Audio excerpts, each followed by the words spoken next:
Hello Marvel fans, आज हम जानेंगे मार्वल यूनिवर्स के सबसे खतरनाक और कॉम्प्लेक्स विलन की कहानी। एक ऐसा किरदार जिसे प्यार ने कमजोर, नॉलेज ने ताकतवर और घमंड ने खतरनाक बना दिया। हम बात करेंगे विक्टर वॉन डूम उर्फ डॉक्टर डूम के बारे में, जहां पर हम डूम की ओरिजिन और उसके ट्रेजेडिक लाइफ को एक्सप्लोर करेंगे। तो बिना देरी किए चलिए वीडियो को शुरू करते हैं।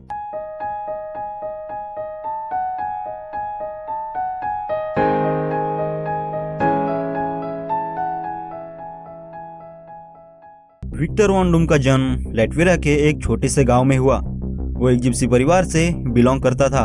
उसकी माँ सिंथिया डूम एक पावरफुल मैजिशियन थी, लेकिन जब उसने डार्क मैजिक का यूज किया तो उसकी आत्मा मेफिस्टो के कंट्रोल में चली गई। विक्टर ने अपनी माँ को खो दिया और यही उसकी पहली हार थी। विक्टर के पिता वार्नर वॉन डूम एक अच्छे इंसान थे। वो विक्टर को हर मुश्किल से बचाने की कोशिश करते थे, लेकिन इस परिवार को दुनिया ने कभी स्वीकार नहीं किया। विक्टर की जिंदगी की दूसरी ट्रेजेडी तब हुई जब उसकी जान बचाने की कोशिश में उसके पिता की मौत हो गई। यह बात विक्टर के दिल में दुनिया और इंसानियत के खिलाफ एक गहरी नफरत और दर्द छोड़ गई, लेकिन इसी दर्द ने उसे और मजबूत बनाया। विक्टर ने अपनी माँ का अधूरा काम पूरा करने और अपनी ताकत साबित करने की कसम खाई। उसने साइंस और टेक्नोलॉजी में महारत हासिल करनी शुरू कर दी। विक्टर की प्रतिभा इतनी अद्भुत थी कि उसे एम्पायर स्टेट यूनिवर्सिटी में स्कॉलरशिप मिली। वहाँ उसने एक ऐसा डिवाइस बनाने की कोशिश की जो दूसरे डायमेंशन में जा सके। उसका मकसद था अपनी माँ की आत्मा को बचाना, लेकिन विक्टर की एक गलती ने सब बर्बाद कर दिया। मशीन फेल हो गई और उसका चेहरा हमेशा के लिए जख्मी हो गया। लेकिन विक्टर ने अपनी गलती को मानने से इनकार कर दिया। उसने दूसरों को दोष दिया और अपने अंदर नफरत और ज्यादा बढ़ा ली। अपनी हार से टूट चुका विक्टर हिमालय की पहाड़ियों में भटकता रहा। वहाँ उसे एक ग्रुप ऑफ मॉन्क मिला जिन्होंने उसे एक आर्मर बनाने में मदद की।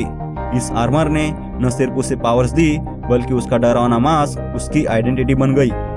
यही से विक्टर वॉन डूम बना डॉक्टर डूम, एक ऐसा नाम जो पूरे मार्वल यूनिवर्स में खौफ का दूसरा नाम है।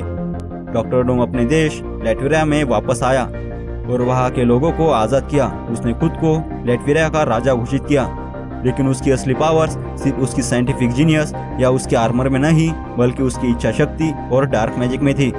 डूम ने साइंस और मैजिक दोनों को मिलाकर अपनी पावर्स को कई गुना बढ़ा लिया। उसने फैंटास्टिक फोर, एवेंजर्स और यहाँ तक कि कॉस्मिक एंटिटी जैसे गैलेक्टस को भी चुनौती दी। डॉक्टर डूम की सबसे डरावनी बात यह है कि वो खुद को विलन नहीं मानता। वो कहता है कि अगर उसके हिसाब से दुनिया चलती तो हर जगह शांति होती। उसकी फिलोसफी थी कि शक्ति के बिना कुछ नहीं बदल सकता। विक्टर वॉन डूम की कहानी हमें ये सिखाती है कि किस तरह दर्द और नफरत इंसान को ताकतवर तो बना सकती है, लेकिन वो उसे इंसानियत से भी दूर कर देती है। क्या डॉक्टर डूम वाकई एक सिर्फ विलन है या वो अपने तरीके से सही है? अपने थॉट्स नीचे कमेंट में लिखना और चैनल को भी सब्सक्राइब कर देना। मार्वल यूनिवर्स की ऐसी और कहानी के लिए जुड़े रहे हमारे साथ। Thanks for watching Marvel breakdown.